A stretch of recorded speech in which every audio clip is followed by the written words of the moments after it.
स्वागत है आपके अपने YouTube चैनल आयुर्वेदा एक विरासत में। नमस्कार दोस्तों, आज हम चरक संहिता के प्रथम अध्याय जो कि दीर्घजीप्यम अध्याय है, जो सूत्र स्थान में दिया गया है, उसके बारे में आज हम पढ़ेंगे और उसको सिंपल एंड कंप्लीटेड नोट्स से कवर करेंगे, जिससे आपको पढ़ने में आसान है। तो चलिए वीडियो को शुरू करते हैं।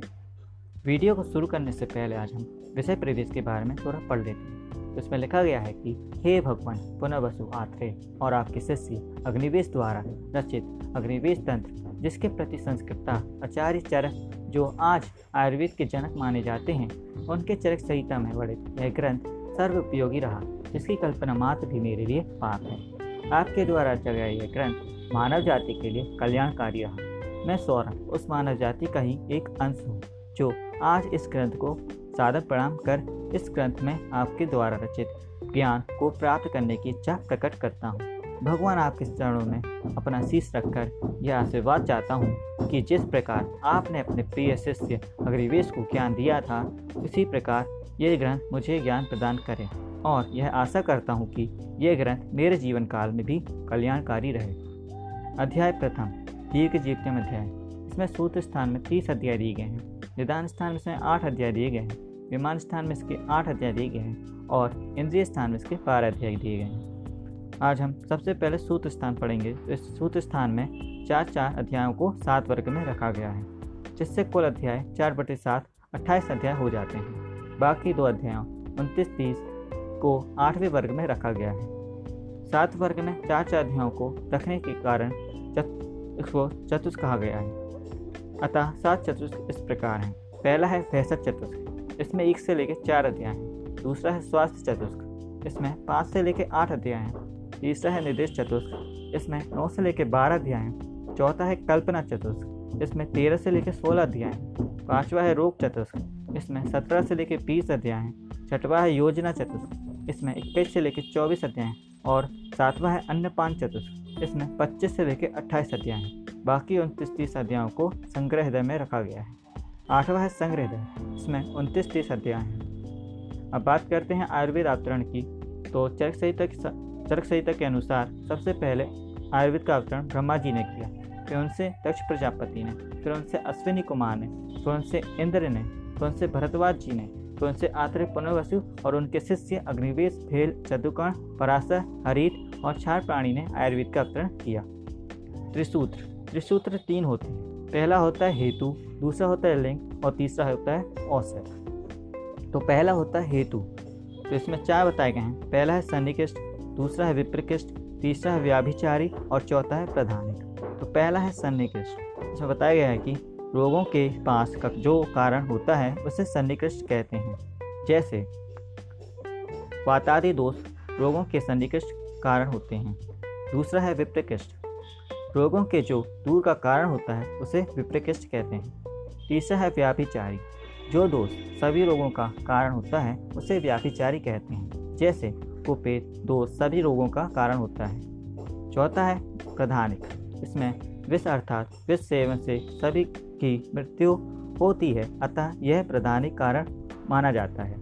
दूसरा है लिंग, इसमें 5 बताए गए हैं। पहला है रूप, दूसरा है पूर्व रूप, तीसरा है उपसय, चौथा है अनुपसय और 5वां है संप्राप्ति। तो पहला है रूप, तो जिन लक्षणों के द्वारा व्याधि का पता चलता है उसे रूप कहते हैं। दूसरा है पूर्व रूप, व्याधि की उत्पत्ति के पूर्व जो लक्षण उत्पन्न होते हैं उन्हें पूर्व रूप कहते हैं। तीसरा है उपसय, ऐसा औषध आहार व्याध जो शरीर के लिए अनुकूल हो उसे उपसय कहते हैं। चौथा है अनुपसय, 2 व्याधियों के समान लक्षण होने पर जिसके कारण व्याधियों में भेद किया जाता है उसे अनुपसय कहते हैं। और 5वां है संप्राप्ति, इसमें व्याधि को उत्पन्न करने वाले निदान जब दोषों के साथ मिल जाते हैं तब व्याधि की उत्पत्ति होती है, उसे संप्राप्ति कहते हैं। तीसरा है औषध, इसमें 3 बताए गए हैं। पहला है दोष समन, दूसरा है दोष प्रकोप और तीसरा है स्वास्थ्य। तो पहला है दोष समन, इसमें बताया गया है कि तेल, घृत, मधु ये क्रमशः वात पित्त कफ को शांत करते हैं, इसलिए उसको दोष समन कहते हैं। दूसरा है दोष प्रकोप, जई, उड़द, विषम आहार ये क्रमशः वात पित्त कफ को प्रकोपित करते हैं, इसलिए उसको दोष प्रकोप कहते हैं। तीसरा है स्वास्थ्य, इसमें गेहूँ, गोदुग्ध आदि ये शरीर को स्वस्थ रखते हैं, इसलिए इसको स्वस्थ कहते हैं। अब बात करते हैं औसत की, तो उसमें 3 बताए गए हैं। तो पहला है देवी प्राशय, दूसरा है युक्ति प्राशय और तीसरा है सत्वाजय। तो इसमें बताया गया है कि मणि मंत्र वाली उपहार, हवन, नियम, उपवास व देवी देवता आदि की पूजक अर्चना करके देवी प्राशय करते हैं। दूसरा है युक्ति प्राशय, तो इसमें बताया गया है कि प्रकृति, देश, औसत, काल, दोष, शरीर, आयु आदि पर विचार करके युक्ति प्राशय किया जाता है। और तीसरा है सत्वाजय, इसमें चिंता, शोक, क्रोध, लोभ, राग, द्वेष आदि मन के विकारों का परित्याग करके इसको सत्वाजय किया जाता है। ये तीनों प्रकार के क्रमों को करके रोगों से मुक्ति प्रदान होती है। अंतःपरिमार्जन, वमन, विरेचन, निरूप, अनुवास, नस्य पंचकर्मा के द्वारा दोषों का निर्हरण करना अंतःपरिमार्जन कहलाता है। वही परिमार्जन, इसमें स्वेदन, प्रदेह, प्रलेप, परिसेक आदि द्वारा त्वचा के रोग, औषध, वेदना, व्रण आदि दूर करना वही परिमार्जन कहलाता है। अब बात करते हैं छठ पदार्थ। तो छठ पदार्थ 6 होते हैं। पहला होता है सामान्य, दूसरा होता है विशेष, तीसरा होता है गुण, चौथा होता है द्रव्य, पांचवा होता है कर्म और छठवां होता है समवाय। आयुर्वेद की परिभाषा, इसमें श्लोक बताया गया है कि हिता हितम सुखम दुःखमायुस्तस्य हिता हितम मानम च तच्च यथोक्तम आयुर्वेदा स उच्यते। आयु के लक्षण व उसके पर्याय। उसमें श्लोक है शरीरेन्द्रिय सत्वात्म संयोगो धारी जीवितम नित्यंग शानु बंधश्चा प्रत्यार्यरायु उच्यते। इसके पर्याय हैं, इसके 4 पर्याय बताए हैं। पहला है धारी, इसमें बताया है आयु शरीर को धारण करता है। दूसरा है जीवित, आयु प्राण को धारण करता है। तीसरा है नित्यंग, आयु प्रतिदिन जाति करती है। और चौथा है अनुबंध, आयु का संबंध शरीर से बना रहता है। सामान्य और विशेष, इसके लोक क्वेश्चन आते हैं। तो इसके श्लोक है सर्वदा सर्वभावानां सामान्य वृद्धि कारणम हासेतु विशेषा प्रवृत्ति स्वरूपस्य स्तूप। आयुर्वेद के त्रिदंड अधिकरण, इसके 3 दंड माने गए हैं। पहला है मन, दूसरा है आत्मा और तीसरा है शरीर। अर्थात जिस प्रकार 3 खंभों पर छत रोकी जा सकती है, उसी प्रकार मन, आत्मा, शरीर से ही जीवन संभव है, अर्थात आयु है। जब तक यह है तब तक संसार में कार्यचलन होता रहेगा। धातु साम्य और आयुर्वेद का प्रयोजन और आयुर्वेद तंत्र का प्रयोजन। पहला है धातु साम्य, तो धातु साम्यकृता चोक्ता तंत्र स्यास्य प्रयोजनम, अर्थात धातुओं को समव्यवस्था में लाना ही आयुर्वेद का प्रयोजन बताया गया है। दूसरा है आयुर्वेद का प्रयोजन, तो इसमें श्लोक है प्रयोजनम चास्य स्वास्थ्यस्य स्वास्थ्य रक्षणम आतुरस्य विकार प्रशमनम चा। इसका मतलब है स्वास्थ्य व्यक्ति को अपने स्वास्थ्य की रक्षा करनी चाहिए और रोगी को रोगों के अनुसार निदान करना चाहिए। रोगों के 3 हेतु कारण हैं। पहला है असात्मेन्द्रियात्, दूसरा है प्राज्ञापराध और तीसरा है परिणाम। शरीर एवं मानस रोगों का चिकित्सा सूत्र। श्लोक है प्रसाम्यत्याश्रयी पूर्व युक्ति व्यापाश्रयी मानसो ज्ञान विज्ञान धैर्य स्मृति समिधि। पहला है शारीरिक दोष चिकित्सा, तो इसमें है शारीरिक दोष की चिकित्सा 2 प्रकार से की जाती है। पहला है देवी प्राशय और दूसरा है युक्ति प्राशय। दूसरा है मानसिक दोष चिकित्सा।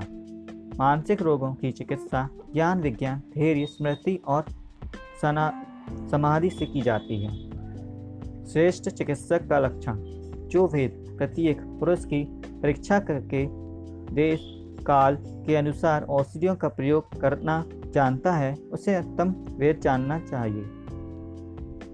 द्रव्यों का वर्गीकरण, तो इसमें मूलनी 16 द्रव्य बताए गए हैं। फलनी के इसके 19 द्रव्य बताए गए हैं। महासनी के इसके 4 द्रव्य बताए गए हैं। लवण के इसके 5 द्रव्य बताए गए हैं। मूत्र के इसके 8 द्रव्य बताए गए हैं। दुग्ध के इसके 8 द्रव्य बताए गए हैं और स्वर्ण वृक्ष के इसके 6 द्रव्य बताए गए हैं। तो 16 मूलनी द्रव्य। इसका पहला है हस्तिदंती, दूसरा हेगवती, तीसरा श्यामा, चौथा है त्रिवत, पांचवा है अधोगुणा, छठवा है सप्तला, सातवां है श्वेतनामा, आठवां है तंती, नौवां है क्वाची, 10वां है ज्योतिस्मृति, 11वां है बिंबी, 12वां है शरणपुष्पी, 13वां है विषाणिका, 14वां है अजगंधा, 15वां है द्रवंती और 16वां है शीर्णी। 19 फलनी द्रव्य। इसमें पहला है सांखिनी, दूसरा है वायु विगड़न, तीसरा है नृपुरुष, चौथा है मदन फल, पांचवा है धर्माग्रह, छठवा है इक्ष्वाकु, सातवां है जीमूत, आठवां है कृभेदन, नौवां है जलज मुलेठी, 10वां है स्थलज मुलेठी, 11वां है करंज, 12वां है हरितकी, 13वां है उपामार्ग, 14वां है अंतक कोटर पुष्पी, 15वां है हस्तिपणि, 16वां है कंपिलक, 17वां है आरंगपद, 18वां है कुटज और 19वां है लताकरज। 4 महास्नेह द्रव्य, पहला है घृत, दूसरा है तेल, तीसरा है वसा और चौथा है मज्जा। 5 लवण, पहला है काला नमक, दूसरा है सौधा नमक, तीसरा है बिरल लवण और चौथा है रोह नमक और 5वां है समुद्र नमक। 8 मूत्र, इसमें पहला है भेड़ का मूत्र, दूसरे का है बकरी का मूत्र, तीसरे का है गोमूत्र, चौथे का है भैंस का मूत्र, 5वें का है हाथी का मूत्र, 6वें का है ऊँट का मूत्र, 7वें का है घोड़े का मूत्र, 8वें का है गधे का मूत्र। 8 दुग्ध, पहला है भेड़ का दूध, दूसरे का है बकरी का दूध, तीसरा है गाय का दूध, चौथा है भैंस का दूध, 5वां है हथनी का दूध, 6वां है ऊँटनी का दूध, 7वां है घोड़ी का दूध और 8वां है स्त्री का दूध। इसमें पॉइंट बताया गया है तात्विक की परिभाषा। जो व्यक्ति रोगों को सही प्रकार से समझकर उनके अनुसार औसत की सम्यक योजना बनाने वाला तथा औसत के रूप को देखकर पहचानने वाला व्यक्ति हो, उसे तात्विक कहते हैं।